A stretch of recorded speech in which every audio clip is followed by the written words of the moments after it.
വികസന വിഷയങ്ങളിൽ സംവാദമാകാം എന്ന മുഖ്യമന്ത്രിയുടെ മറുപടിയെ സ്വാഗതം ചെയ്യുന്നു.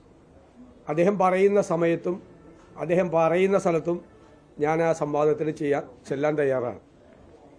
അദ്ദേഹം അത് പൂർണ്ണമായ അർത്ഥത്തിലാണോ പറഞ്ഞതെന്ന് എനിക്കറിയില്ല. ഞാൻ എപ്പോൾ വേണമെങ്കിലും തയ്യാറാണ്. 24 മണിക്കൂർ നോട്ടീസ് മതി, ഞാൻ അവിടെ എത്തിക്കോളാം അദ്ദേഹമായിട്ട് സംവാദം നടത്താൻ. പിന്നെ നിയമസഭ ഉപയോഗിച്ചില്ല എന്ന് പറഞ്ഞു. നിയമസഭയിൽ കഴിഞ്ഞ 5 വർഷക്കാലം നന്നായി ഈ ഗവൺമെൻറ്റിനെതിരായിട്ട് അതിശക്തമായി ഞങ്ങൾ സംസാരിച്ചിട്ടുണ്ട്. എല്ലാ കാര്യങ്ങളും ഞങ്ങൾ പറഞ്ഞിട്ടുണ്ട്. അവസാനം ശബരിമല വിഷയത്തിലാണ് ഞങ്ങൾ സമരം ചെയ്തത്.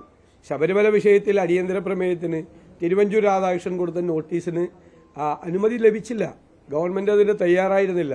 അത് കോടതിയിൽ നിലനിൽക്കുന്ന കേസാണ്. അതുകൊണ്ട് ശബരിമല വിഷയം നിയമസഭയിൽ സംസാരിക്കാൻ പറ്റില്ല എന്നുള്ള നിലപാട് സർക്കാരും സ്പീക്കറും എടുത്തു.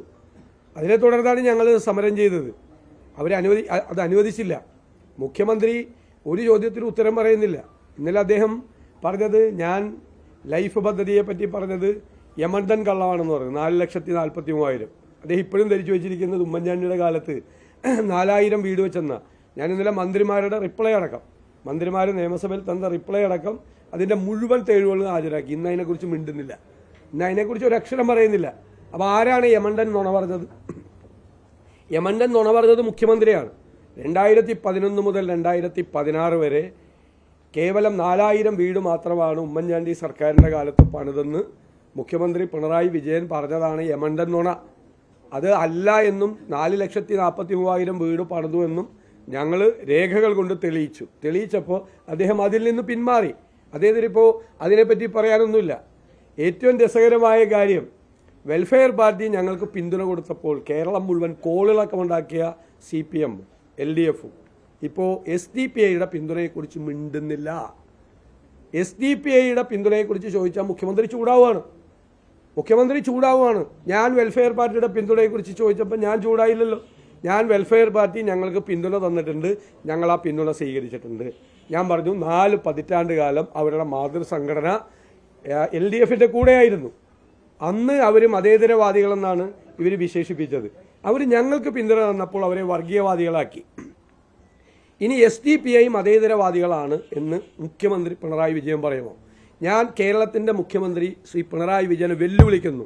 നിങ്ങൾക്ക് ധൈര്യമുണ്ടെങ്കിൽ നിങ്ങൾ പറ, ഞങ്ങൾക്ക് SDPIയുടെ പിന്തുണ വേണ്ട. നിങ്ങൾ മതേതരവാദികളാണ്, നിങ്ങൾ മതേതരത്വം മാത്രം സംസാരിക്കുന്നവരാണെങ്കിൽ നിങ്ങൾക്ക് ധൈര്യമുണ്ടെങ്കിൽ ഞങ്ങൾക്ക് SDPIയുടെ പിന്തുണ വേണ്ട എന്ന് പറ. എന്താ SDPI പറഞ്ഞത്? പാർലമെന്റ് ഇലക്ഷന് പിന്തുണ നൽകിയപ്പോൾ നിങ്ങളുടെ പിന്തുണ വേണ്ട എന്ന് പറയാൻ ധൈര്യം കാട്ടിയ കേരളത്തിലെ ആദ്യത്തെ രാഷ്ട്രീയ മുന്നണിയാണ് UDF. ഞങ്ങൾ അഭിമാനത്തോടെ പറയുന്നു, കേരളത്തെ ആദ്യത്തെ രാഷ്ട്രീയ മുന്നണി. നിങ്ങളുടെ പിന്തുണ വേണ്ട. കാരണം ന്യൂനപക്ഷ വർഗീയതയെയും ഭൂരിപക്ഷ വർഗീയതയെയും ഞങ്ങൾ ശക്തിയായി എതിർക്കുമെന്നത് ഞങ്ങളുടെ നിലപാടാണ്. ഏതെങ്കിലും ഒരു മുന്നണിയോ ഏതെങ്കിലും ഒരു രാഷ്ട്രീയ പാർട്ടിയോ തെരഞ്ഞെടുപ്പ് കാലത്ത് നിങ്ങളുടെ പിന്തുണ വേണ്ടെന്ന് പറഞ്ഞു. ഞങ്ങൾ പാർലമെന്റ് തെരഞ്ഞെടുപ്പിൽ 2024 പരസ്യമായി ഞങ്ങൾ പറഞ്ഞു വേണ്ട എന്ന് പറഞ്ഞു. ഇപ്പോൾ അവർക്കുള്ള പരാതി അതാണ്. അതായത് അവരെന്നെ മാത്രമാണ് പറയുന്നത്, എല്ലാവരും എന്നെ മാത്രമാണല്ലോ പറയുന്നത്. VD സതീശനാണ് കുഴപ്പം, VD സതീശനാണ് SDPIയുടെ പിന്തുണ വേണ്ടെന്ന്. VD സതീശൻ മാത്രമല്ല, കോൺഗ്രസും UDF ഒരുമിച്ചാണ് പറഞ്ഞത്. ഞങ്ങൾ പറഞ്ഞത് നിങ്ങളുടെ പിന്തുണ വേണ്ട. കാരണം നിങ്ങൾ ചെയ്യുന്ന കാര്യങ്ങളും നിങ്ങൾ പ്രവർത്തിക്കുന്ന കാര്യങ്ങളോടും ഞങ്ങൾക്ക് യോജിപ്പില്ല.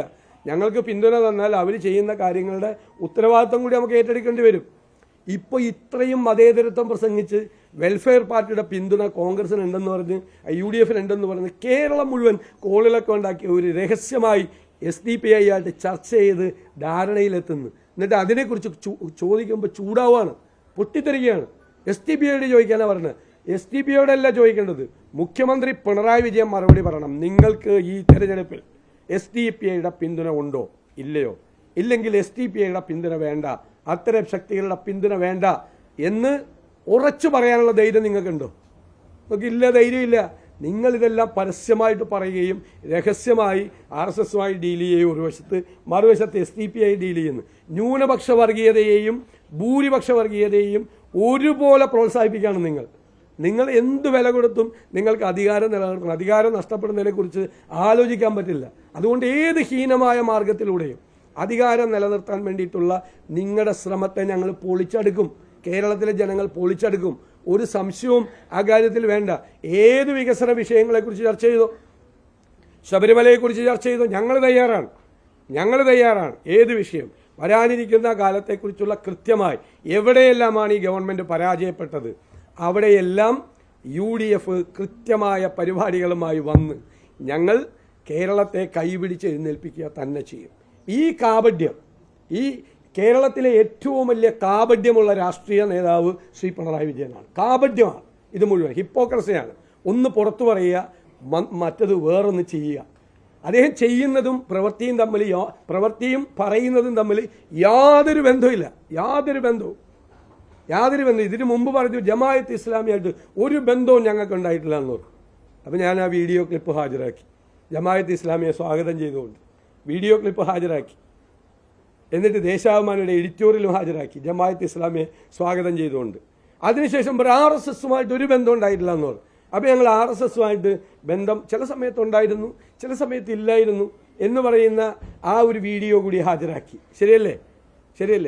2013 ഉമ്മൻചാണ്ടിയുടെ മന്ത്രിസഭയിൽ നിന്ന് ഒരു പ്രശ്നമുണ്ടായപ്പോൾ, ഒരു വീടുമായി ബന്ധപ്പെട്ടൊരു പ്രശ്നമുണ്ടായപ്പോൾ ഗണേഷ് കുമാറിനെ ചവിട്ടി പുറത്താക്കണമെന്ന് പറഞ്ഞു ഈ പാർട്ടി സെക്രട്ടറിയായ മുഖ്യമന്ത്രി. ഇല്ലേ? ഗണേഷ് കുമാറിനെ ചവിട്ടി പുറത്താക്കിയില്ല ഉമ്മൻചാണ്ടി, രാജി ചോദിച്ചു വാങ്ങി. ഇന്ന് അതിനേക്കാൾ ഗുരുതരമായ പ്രശ്നം ഇപ്പോൾ ഉണ്ടായി, ഇല്ലേ? ഇപ്പോഴുണ്ടായില്ലേ? അതിനേക്കാൾ ഗുരുതരമായ പ്രശ്നം ഉണ്ടായില്ലേ? അപ്പോൾ എന്താ പറഞ്ഞത്? അത് കുടുംബ പ്രശ്നമാണെന്ന്. ഇത്രയും ഇരട്ടത്താപ്പ് വേറെ ആർക്കാണുള്ളത്? അപ്പം അത് കുടുംബ പ്രശ്നം. ഇപ്പം അദ്ദേഹം മുഖ്യമന്ത്രിയാണ്, അദ്ദേഹം ചവിട്ടി പുറത്താക്കിയോ ഗണേഷ് കുമാറിനെ? അന്ന് പറഞ്ഞ വാചകം ചവിട്ടി പുറത്താക്കിയില്ല എന്ന് മാത്രമല്ല, കുടുംബ പ്രശ്നമാണ് എന്ന് പറഞ്ഞ് ന്യായീകരിച്ചു. അന്നുണ്ടായതിനേക്കാൾ രൂക്ഷമായി അദ്ദേഹത്തിൻ്റെ ഭാര്യ തന്നെയാണ് പരാതി പറഞ്ഞത്, അല്ലേ? പരസ്യമായിട്ട് അവർ വന്ന് പരാതി പറഞ്ഞ കേസിൽ അദ്ദേഹം മാറി. ഇരട്ടത്താപ്പാണ്. അന്നൊരു താപ്പ്, ഇന്നൊരു. അന്ന് ദേശാഭിമാനിയുടെ മുഖപ്രസംഗം എന്താ അറിയോ? കടലിലിട്ടാൽ കടലും നാറുമെന്ന്, ഗണേഷ് കുമാറിനെ കുറിച്ച്. ഇവരെയൊക്കെ കൊണ്ടുപോയി ചുമന്ന് കടലിലിട്ടാൽ കടലും നാറിപ്പോവും എന്ന്. ഇപ്പം നാറുന്നില്ലേ?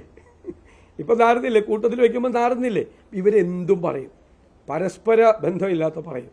പണ്ട് പറഞ്ഞതല്ല ഇപ്പം പറയുന്നത്. അതുപോലെ കാപഢ്യമാണ്. കാപഢ്യത്തിൻ്റെ ഏറ്റവും വലിയ ഉദാഹരണമാണ് കേരളത്തിൻ്റെ മുഖ്യമന്ത്രി. പ്രവർത്തിക്കുന്നതും പറയുന്നതും രണ്ടും തമ്മിൽ യാതൊരു ബന്ധവുമില്ല. ഈ വെൽഫെയർ പാർട്ടി ചില മണ്ഡലങ്ങളിലൊക്കെ CPM-നെ പിന്തുണയ്ക്കുമെന്നുള്ളൊരു കാര്യം പറഞ്ഞിട്ടുണ്ട്. ചില BJP ശക്തി കേന്ദ്രങ്ങളിലുള്ള കാര്യങ്ങൾ അതെനിക്കറിയില്ല. അവർ പരസ്യമായിട്ട് അവരൊരു പ്രസ്താവന UDF-നെ പിന്തുണയ്ക്കുമെന്നാണ് കണ്ടത്. കഴിഞ്ഞ ഇലക്ഷനും ഉണ്ടായിരുന്നു, നിലമ്പൂർ ഇലക്ഷനും ഞങ്ങളെ പിന്തുണച്ചിട്ടുണ്ട്. അപ്പോൾ അങ്ങനെയാണെങ്കിൽ വെൽഫെയർ പാർട്ടി ഏതെങ്കിലും സീറ്റിൽ LDF-നെ പിന്തുണയ്ക്കുന്നുണ്ടെങ്കിൽ LDF അത് തള്ളിപ്പറയണ്ടേ? കഴിഞ്ഞ 5-6 മാസമായിട്ട് ഈ പിണറായി വിജയനും CPM നേതാക്കളും ഈ വെൽഫെയർ പാർട്ടിയുടെ പേര് പറഞ്ഞ് എന്തൊരു വർഗീയതയാണ് കേരളത്തിൽ അയച്ചുവിട്ടത്. അപ്പോൾ ഇപ്പോൾ ആ പിന്തുണ വേണ്ടെന്ന് പറയാനുള്ള ധൈര്യമുണ്ടോ? എല്ലാ പ്രസംഗങ്ങളിലും, എല്ലാ LDF നേതാക്കന്മാരുടെ പ്രസംഗങ്ങളിലും, മുഖ്യമന്ത്രിയുടെ പ്രസംഗത്തിലും ഈ വെൽഫെയർ പാർട്ടി UDF-ന് പിന്തുണ കൊടുത്തതിനെ പറ്റിയല്ലേ? PDP പിന്തുണ കൊടുത്തല്ലോ. നിങ്ങൾക്ക് മാധ്യമങ്ങൾക്കൊന്നും അതൊന്നൊരു പ്രശ്നമല്ല. PDP ഭയങ്കര മതേതര പാർട്ടിയാണല്ലോ. PDP LDF-ന് പിന്തുണ കൊടുത്തതിനെ പറ്റി നിങ്ങൾക്ക് ആർക്കും ഒരു പരാതിയില്ലല്ലോ.